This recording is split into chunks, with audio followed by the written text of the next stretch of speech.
মিশ্রণ। আজ আমি বানাবো মোগলাই পরোটা। এর জন্য লাগছে ময়দা 1 কাপ, পরিমাণ মতো লবণ, সাদা তেল, জল।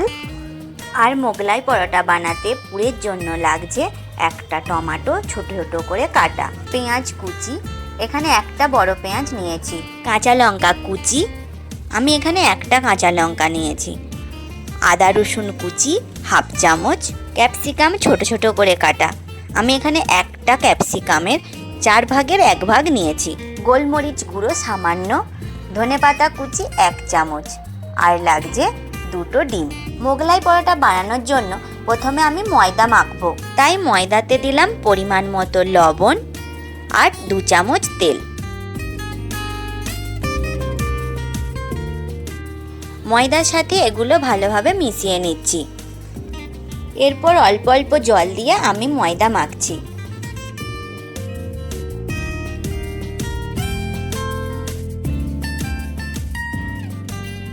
ময়দা ভালোভাবে মাখা হয়ে গেছে, এবার এতে দেব সামান্য তেল। তেল ময়দা মাখার গায়ে ভালোভাবে মিশিয়ে নেব। এবার এটা আমি ঢাকা দিয়ে রেখে দেব 30 মিনিটের মতো। ময়দা মাখা থেকে 2টো লেচি কাটবো, আমি 2টো মোগলাই পরোটা বানাবো।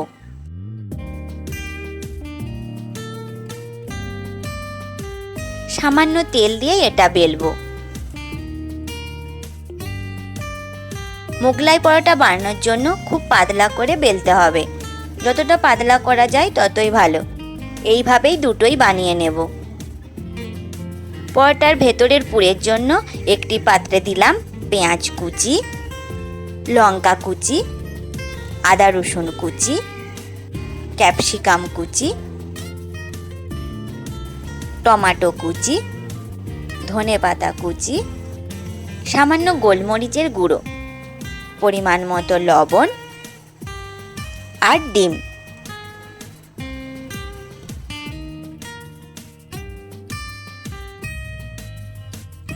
চামচ দিয়ে আমি সব উপকরণ ভালোভাবে মিশিয়ে নিচ্ছি।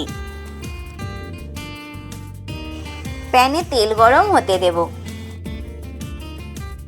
আর এই ডিম সবজির মিশ্রণ বেলে রাখা পরোটার মাঝখানে দেব।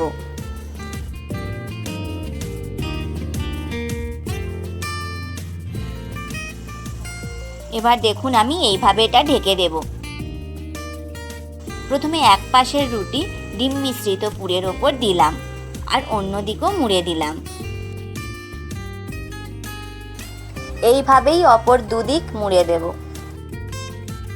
এমনভাবে মুড়তে হবে যেন ভাজবার সময় ভেতরের পুর বেরিয়ে না আসে। এবার এটা আমি দেব গরম তেলে। আমি আগেই তেল গরম হতে দিয়েছিলাম। এবার আমি এটা হতে দেব মাঝারি আঁচে। এক পিঠ হয়ে গেছে, এবার এটা আমি উল্টে দিচ্ছি।